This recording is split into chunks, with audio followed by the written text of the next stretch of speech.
राधे राधे, जय श्री कृष्णा। मैं सीमा सिंह आप सभी धर्म प्रेमियों को सादर प्रणाम करती हूँ। आज हम ज्येष्ठ मास के महात्म्य का 27वां अध्याय सुनेंगे। अब तक हमने 26 अध्याय सुने हैं। आइए समय गंवाए बिना अब हम आगे का अध्याय सुनते हैं। पिछले अध्याय में हमने जहाँ छोड़ा था उससे आगे की कथा का श्रवण हम इस अध्याय में करेंगे। एक दिन महाराज परीक्षित शिकार खेलने के विचार से एक वन में गए। तभी उन्हें एक हिरण दिखाई दिया। उस हिरण के पीछे पीछे महाराज परीक्षित चल दिए, लेकिन वह हिरण अचानक से गायब हो गया। राजा परीक्षित बहुत दूर तक निकल आए। गर्मी बहुत तेज थी, उन्हें भूख प्यास सताने लगी। इतने में ही उन्हें एक साधु की कुटिया दिखाई दी। महाराज परीक्षित उस कुटिया के पास गए तो उन्होंने देखा कि एक साधु मुनि ध्यान में लगे हुए थे। राजा ने उनसे जल मांगा, लेकिन उस मुनि ने मौन धारण कर रखा था, तो मुनि ने कोई उत्तर नहीं दिया। प्यास से व्याकुल राजा परीक्षित क्रोधित हो गए और उन्होंने एक मरे हुए सर्प को धनुष की नोक से उठाकर मुनि के गले में डाल दिया। फिर भी मुनि ने कोई जवाब नहीं दिया। थक हार कर राजा परीक्षित महल में लौट आए। उस मुनि का एक महान तेजस्वी तपोनिष्ठ पुत्र था, जिसमें अपरिमित शक्तियां मौजूद थी। वह जंगल में ही खेल रहा था।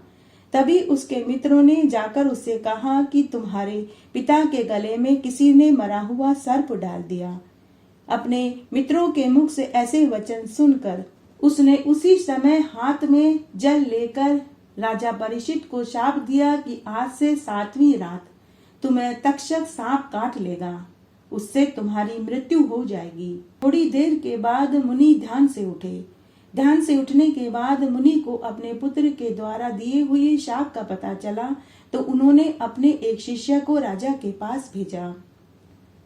मुनि के शिष्य ने राजा से जाकर कहा कि हे महाराज, आपने मुनि के गले में मरा हुआ सर्प डाला तो उनके पुत्र ने आपको शाप दे दिया है। आज से 7 दिन बाद तक्षक सांप आपको काटेगा, जिससे आपकी मृत्यु हो जाएगी। मुझे मेरे गुरु ने आपके पास यह संदेश देने के लिए भेजा है। उसके बाद मुनि शिष्य वापस चले गए। जब राजा परीक्षित को इस बारे में पता चला तो उन्होंने अपने मंत्रियों को कहा कि हे मंत्रियों, ब्राह्मण पुत्र ने मुझे शाप दिया है। हालांकि मेरा अपराध था, मुझे मुनि के गले में मरा हुआ सर्प नहीं डालना चाहिए था। अब आप लोग ही इस संबंध में विचार करें। वेद के पारगामी विद्वान कहते हैं कि मृत्यु अनिवार्य है, इसे टाला नहीं जा सकता। हे मंत्रियों, अगर किसी प्रकार से मेरी मृत्यु को टाला जा सकता है तो ऐसा कोई उपाय मुझे बताइए, क्योंकि पूर्व समय की एक कथा मैं तुम्हें सुनाता हूँ। एक मुनि की स्त्री को सांप ने डस लिया, वह मर गई। मुनि ने मंत्र के प्रभाव से उसे जिंदा किया था और अपनी आधी आयु उसे दे दी थी। अतः विवेकी पुरुष को होनहार के ऊपर ही सर्वदा निर्भर नहीं होना चाहिए। हे मंत्रियों, मुनि का यह उदाहरण तो सामने है ही। अतः आप लोग मेरी मृत्यु को रोकने के लिए प्रयत्न करिए। प्रयत्न करने पर कार्य में सफलता जरूर मिलती है। मंत्रियों ने पूछा कि हे महाराज, वे कौन मुनि थे जिन्होंने अपनी प्यारी पत्नी को आधी आयु देकर जीवित किया? कृपया करके आप हमें उस कथा को विस्तार से सुनाइए। तब राजा परीक्षित बोले कि भृंगु की पुलोमा नाम से विख्यात एक सुंदरी थी। कहा जाता है कि उसी पुलोमा के पेट से च्यवन मुनि पैदा हुए थे। च्यवन मुनि की स्त्री का नाम सुकन्या था। वह सुकन्या राजा शयाति की सुंदर पुत्री थी। सुकन्या के पेट से श्रीमान प्रमति पुत्र रूप से पैदा हुए, जो बड़े ही विख्यात नरेश थे। प्रमति की स्त्री का नाम प्रतापी था, वह भी उन्हीं के समान आदरणीय थी। प्रतापी के गर्भ से रुरु नामक मुनि का जन्म हुआ, जो परम तेजस्वी पुरुष थे। उसी समय की बात है। स्थूलकेश नाम से प्रसिद्ध कोई मुनि थे। वे बड़े ही तपस्वी, धर्मात्मा, सत्यवादी और धार्मिक प्रवृत्ति के थे। एक दिन मेनका नाम की एक दिव्य परम सुंदरी अप्सरा नदी के तट पर जल में क्रीड़ा कर रही थी। त्रिलोक सुंदरी उस अप्सरा से विश्वावसु मुनि का समागम हो गया, जिससे वह गर्भवती हो गई। स्थूलकेश मुनि के आश्रम के पास जाकर मेनका ने कन्या को जन्म दिया। त्रिलोक सुंदरी उस अनाथ कन्या को नदी के तट पर देखकर मुनि स्थूलकेश ने अपने पास रख लिया। उसके द्वारा वह पाली पोसी गई। मुनि ने उसका नाम प्रमद्वारा रखा। समय पाकर वह युवा हो गई। उसमें सभी शुभ लक्षण मौजूद थे। मुनि व रूरू ने उस प्रमद्वारा नामक कन्या को देखा।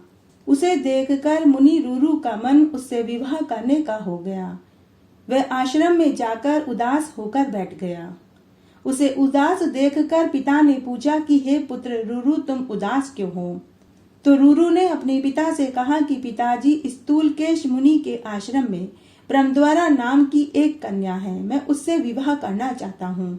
पुत्र की बात सुनकर उसके पिता प्रमति उसी समय स्थूलकेश के पास गए और कहा कि आपकी कन्या प्रमद्वारा से मेरा पुत्र रूरू विवाह करना चाहता है। तब शुभ मुहूर्त पर विवाह तय कर दिया गया। तब एक दिन की बात है। सुंदर नेत्रों वाली प्रमद्वारा घर के आंगन में घूम रही थी। वहीं पर एक अलसाया हुआ सांप पड़ा था। प्रमद्वारा के पैर का स्पर्श होते ही उस सांप ने प्रमद्वारा को डस लिया, जिससे प्रमद्वारा मृत्यु को प्राप्त हो गई। आश्रम में मौजूद सभी ऋषि मुनि वहां आए और सब ने दुख प्रकट किया। जमीन पर मृत पड़ी हुई प्रमद्वारा को देखकर पिता के दुख का अंदाजा नहीं लगाया जा सकता था। प्रमद्वारा इतनी तेजस्वी थी कि मरने के बाद भी उसका शरीर चमक रहा था। उसके मर जाने का समाचार जब रूरू ने सुना तो वह रोता बिलखता हुआ वहां आया। वह मृत कन्या जमीन पर पड़ी थी। स्थूलकेश का रो रोकर बुरा हाल हो गया। तब रूरू ने मन ही मन सोचा कि मेरे दुर्भाग्य ने इस महान अद्भुत सर्प को यहाँ भेजा, तभी तो मेरे कल्याण का संहार करने में यह कारण बन गया। क्या करूं, कहाँ जाऊं? अब तो मेरी प्राण प्रिया इस लोक से चल बसी। मैं बड़ा ही भाग्यहीन हूँ। इससे विवाह करने का मुझे अवसर ही नहीं मिला। मेरे इस मानव जीवन को धिक्कार है। अब मैं भी जीवित रहकर क्या करूँगा? मुझे भी अपने प्राण त्याग देने चाहिए। ऐसा विषाद करते हुए वह नदी के तट पर पहुंचा। तभी वह विचार करने लगा कि यदि मैं मर जाता हूँ तो कभी न मिटने वाली आत्महत्या के सिवा दूसरा कौन सा फल मेरे हाथ लगेगा। मेरे माता पिता भी दुखी होंगे। माता का मन संताप की आग से जलने लगेगा। हाँ, मुझे मरा देखकर मेरा दुर्भाग्य अवश्य संतुष्ट होगा। इससे मेरी दिवंगत प्रिया प्रमद्वारा का तो कुछ उपकार होने की संभावना नहीं। यदि मैं वियोग से व्याकुल होकर स्वयं आत्महत्या कर लूंगा तो प्रमद्वारा परलोक में मुझ आत्मघाती की पत्नी बन जाएगी। यह भी संभव नहीं। इसलिए मेरे प्राण त्याग करने में तो अनेक दोष हैं। जीवित रहने पर ये कोई दोष नहीं आ सकते। इस प्रकार विचार करके मुनि रूरू ने स्नान और आचमन करके पवित्र होकर हाथ में जल लिया और कहा कि यदि मैंने कुछ भी देव पूजन आदि पुण्य कार्य किए हैं, भक्ति पूर्वक गुरुदेव की पूजा, तप, जप, हवन, संपूर्ण वेदों का अध्ययन, गायत्री मंत्रों का जाप, भगवान सूर्य की आराधना की हो, तो उस पुण्य के प्रभाव से मेरी यह प्रिया जीवित हो जाए। यदि मेरी प्राण प्रिया के प्राण नहीं लौटेंगे तो मैं जीवन त्याग दूंगा। इस प्रकार संकल्प करके देव आराधना पूर्वक रूरू ने वह जल जमीन पर छोड़ दिया।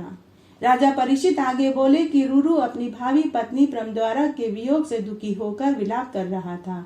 इतने में ही उसके सामने भगवान का भेजा हुआ दूत आ गया और वह मुनि से कहने लगा। देवदूत ने रूरू से कहा कि हे ब्राह्मण देवता, तुम्हें इस प्रकार दुस्साहस नहीं करना चाहिए।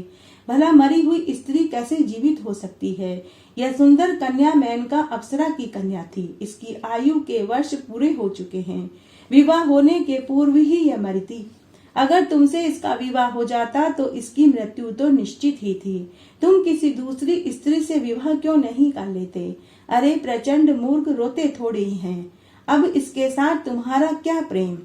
तब रूरू देवदूत से बोला कि हे देवदूत, यह जीवित हो अथवा न हो, किंतु यह निश्चय है कि अब मैं किसी और दूसरी स्त्री से विवाह नहीं करूंगा।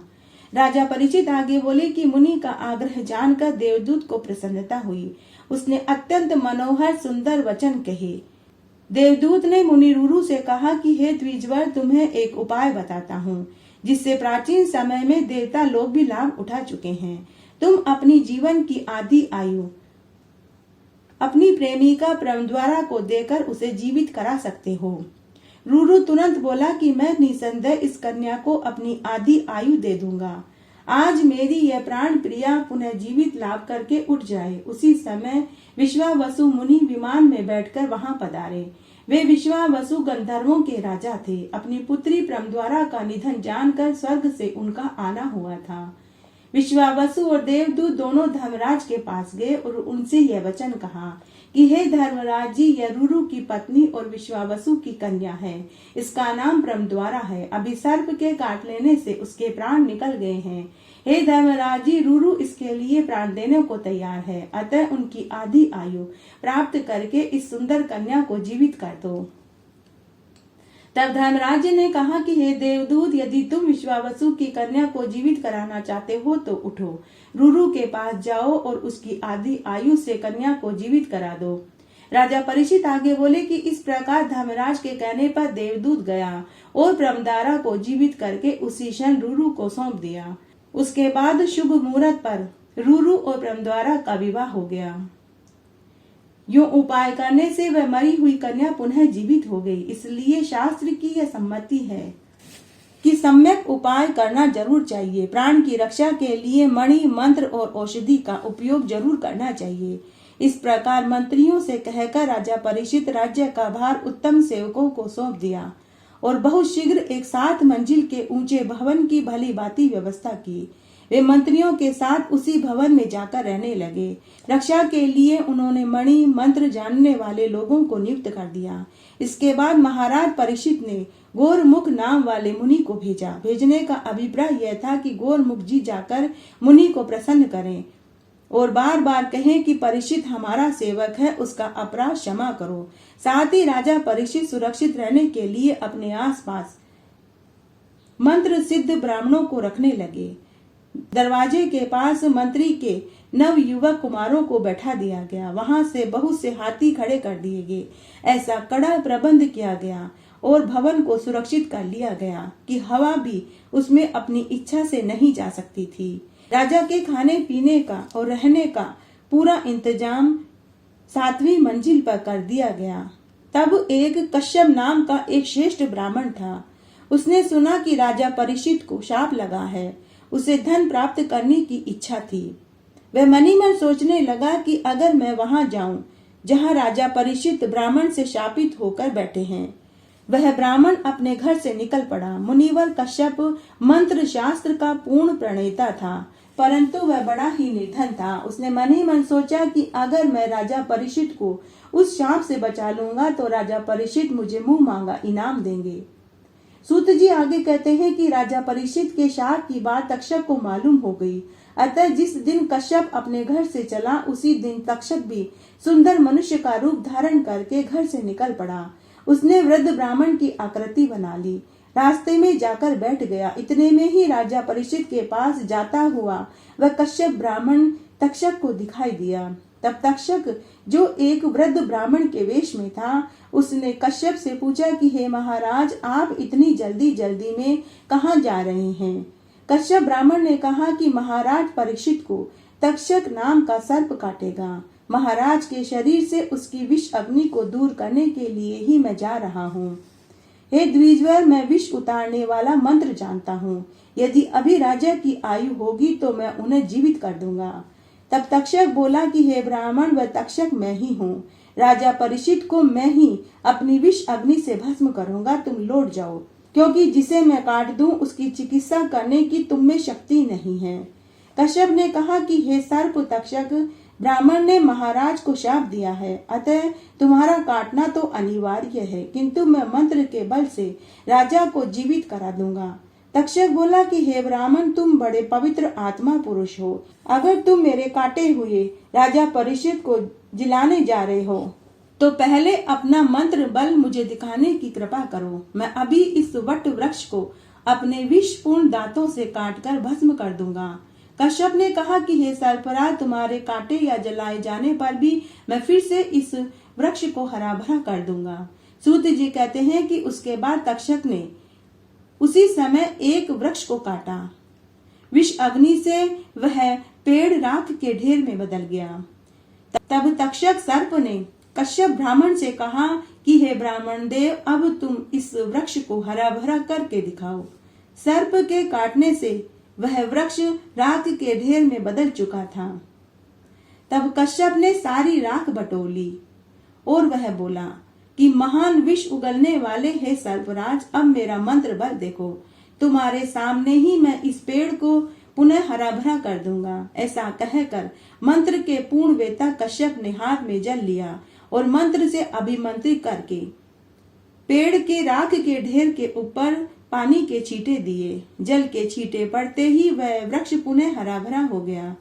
यह देख कर तक्षक सांप को, जो कि अभी ब्राह्मण के वेश में था, उसे महान आश्चर्य हुआ।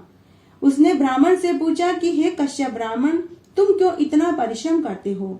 तुम जो अभिलषित वस्तु चाहते हो वो बताओ, मैं तुम्हें देने को तैयार हूँ। तब कश्यप ब्राह्मण ने तक्षक सर्प से कहा कि मुझे धन की आवश्यकता है। महाराज परीक्षित को शाप लगा है, उन्हें आप काटोगे और मैं अपने मंत्र से उन्हें जीवित कर दूंगा, तो बदले में वे मुझे मुंह मांगा इनाम देंगे, इसीलिए मैं उनके पास जा रहा हूँ। तब तक्षक सर्प बोला कि हे द्विजवर, तुम्हें राजा से जितना धन पाने की इच्छा हो वह तुम मुझसे ले लो, मैं तुम्हें अभी दे दूंगा और तुम उस धन को लेकर अभी इसी समय अपने घर लौट जाओ। सूत जी कहते हैं कि परमार्थ के महत्व को समझने वाले कश्यप ब्राह्मण ने तक्षक की बात सुनी, विचार विमर्श किया कि यदि मैं धन लेकर अपने घर वापस चला जाता हूँ तो लोभ के कारण जगत में मेरी निंदा होगी। यदि मैं परीक्षित राजा को जीवित कर दूंगा तो मेरा यश फैलेगा जो कभी नहीं मिट सकता। प्रचुर धन मिलने के साथ ही किसी के जीवन दान से जो पुण्य मिलेगा, उस पुण्य के फल का तो कोटि देवता भी कहने में असमर्थ हैं। यश की रक्षा करनी ही चाहिए। यश रहित धन को धिक्कार है। रघु के यश के लिए अपनी सारी संपत्ति ब्राह्मण को दान कर दी थी। राजा हरिश्चंद्र और कर्ण अपनी कीर्ति फैलाने के लिए अकिंचन बन गए थे। फिर राजा परीक्षित विष की आग से जल रहे हैं, तो मैं उनकी उपेक्षा कैसे कर सकता हूँ? यदि आज मैं राजा को जीवित कर देता हूँ तो सभी प्राणी सुख का अनुभव करेंगे, क्योंकि राजा के नहीं रहने पर प्रजा का संहार तो निश्चित है। राजा मर गए तो प्रजा के नाश का पाप तो मेरे ही ऊपर लगेगा। इस प्रकार मन में विचार करके वह ब्राह्मण कश्यप ध्यान करके देख, ऐसा मन में विचार करके वह ब्राह्मण कश्यप मन ही मन सोचने लगा, तो उसे लगा कि राजा की आयु समाप्त हो गई है। महाराज का अंतिम समय आ गया है। महाराजा का अंतिम समय आ गया है। ध्यान से यह निश्चित जान लेने पर धर्मात्मा कश्यप तक्षक से धन लेकर घर लौट गया। कश्यप को घर लौटाकर 7वें दिन राजा परीक्षित का प्राण हरने के लिए तक्षक बड़ी उतावली के साथ हस्तिनापुर में पहुंचा। नगर की अंतिम सीमा में ऊंचे महल पर राजा परीक्षित बैठे थे। बड़ी सावधानी के साथ मणि मंत्र औषधि की व्यवस्था करके उनकी रक्षा की जा रही थी। तब तक्षक चिंता में पड़ गया। सर्प तक्षक मन ही मन सोचने लगा कि अगर मैं राजा परीक्षित को नहीं काटूंगा तो वह ब्राह्मण मुनि पुत्र मुझे ही शाप दे देगा। इस भय से उसके मन में घबराहट हो रही थी। उसने ध्यान पूर्वक विचार किया कि इस ऊंचे महल में मैं किस प्रकार जा सकता हूँ। इस राजा को ब्राह्मण ने शाप दिया है। इस मूर्ख ने उस ब्राह्मण को दुखी किया।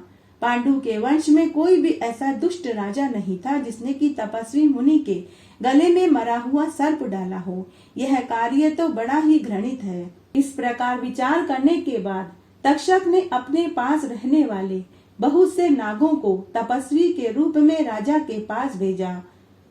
वे कंद मूल फल लेकर राजभवन में गए। स्वयं तक्षक एक छोटा सा कीड़ा बनकर फल में बैठ गए।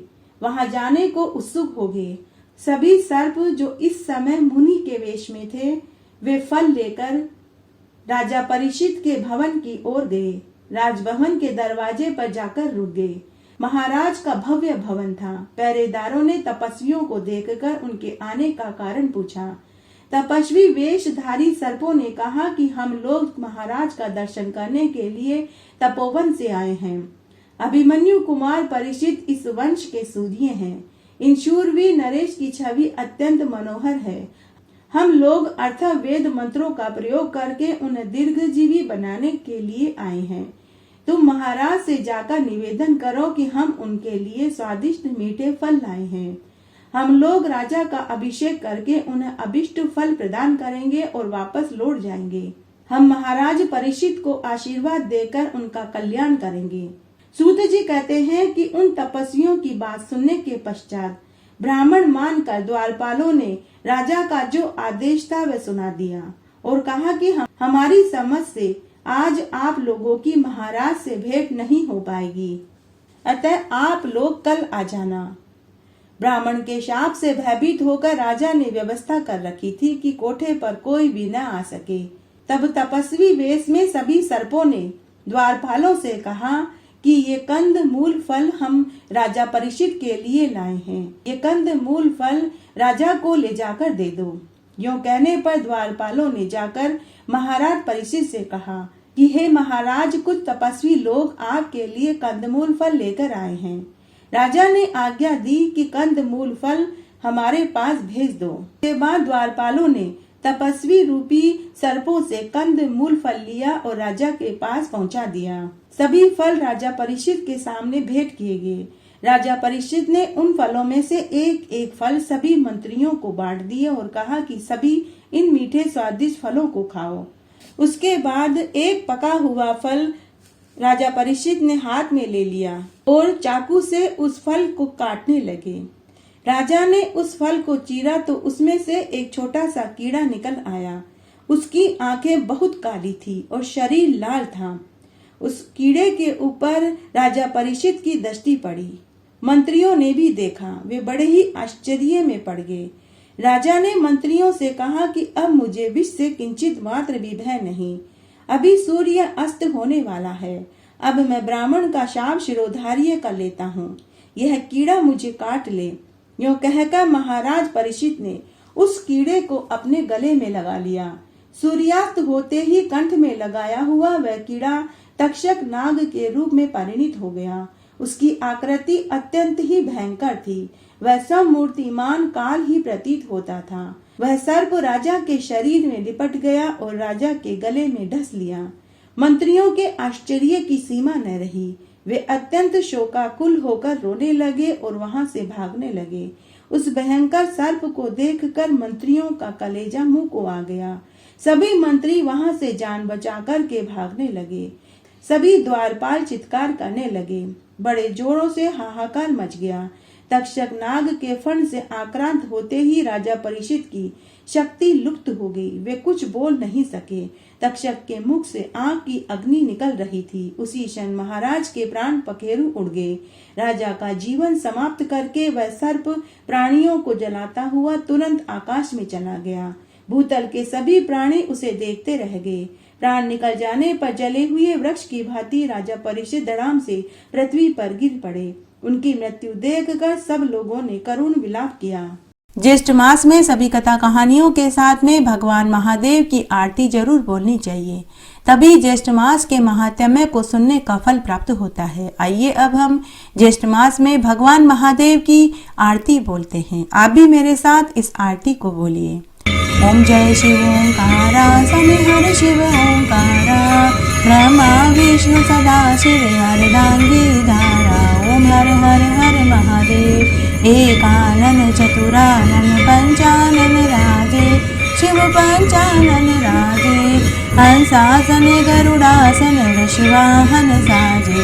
ओम हर हर हर महादेव। दो भुज चार चतुर्भुज, 10 भुज के सोवे, शिव 10 भुज के सोवे। तीनों रूप निरखता त्रिभुवन जन मोहे। ओम हर हर हर महादेव। अक्षमाला वनमाला मुंडमाला धारी, शिव मुंडमाला धारी। त्रिपुरारी रमुरारी कर कमला धारी। ओम हर हर हर महादेव। श्वेतांबर पीतांबर बादांबर अंगे, शिव बादांबर अंगे। सनकादिक ब्रह्मादिक भूतादिक संगे। ओम हर हर हर महादेव। करके मध्य कमंडल चक्र त्रिशूल धरता, शिव चक्र त्रिशूल धरता। सुख करता दुख हरता, जग पालन करता। ओम हर हर हर महादेव। 64 योगिनी गावत नृत्य करत भेरू, शिव नृत्य करत भेरू। बाजत ताल मृदंगा और बाजत डमरू। ओम हर हर हर महादेव। लक्ष्मी वर सावित्री पार्वती संगे शिव पार्वती संगे। अर्धांगी गायत्री सिर सोहे गंगे। ओम हर हर हर महादेव। काशी में विश्वनाथ विराजे नंदो ब्रह्मचारी शिव नंदो ब्रह्मचारी। नितूट दर्शन पाऊं नितूट भोग लगाऊं महिमा अति भारी। ओम हर हर हर महादेव। ब्रह्मा विष्णु सदा शिव जानत अविवेका शिव जानत अविवेका। प्रणवाक्षर के मध्य ये तीनों एका। ओम हर हर हर महादेव। त्रिगुण स्वामी जी की आरती जो कोई जन गावे शिव जो कोई जन गावे। कहत शिवानंद स्वामी मन वांछित फल पाए। ओम हर हर हर महादेव। ओम जय शिव ओंकारा बोले हर शिव ओंकारा। बोले पार्वती का प्यारा बोले ओढ़त नग छाला। बोले बरसत जल धारा बोले पीवत भंग प्याला। बोले पहनत मुंड माला बोले भोलेनाथ सदा शिव काशी विश्वनाथ सदा शिव पार्वती का प्यारा। ओम हर हर हर महादेव। इस तरह आज हमने ज्येष्ठ मास के महात्म्य का 27वां अध्याय सुना। आशा करती हूँ यह आपको जरूर पसंद आएगा। मेरे साथ बने रहने के लिए आपका धन्यवाद। आगे आने वाली कथा कहानियों के लिए भी आप इसी तरह मेरे साथ बने रहें। धन्यवाद।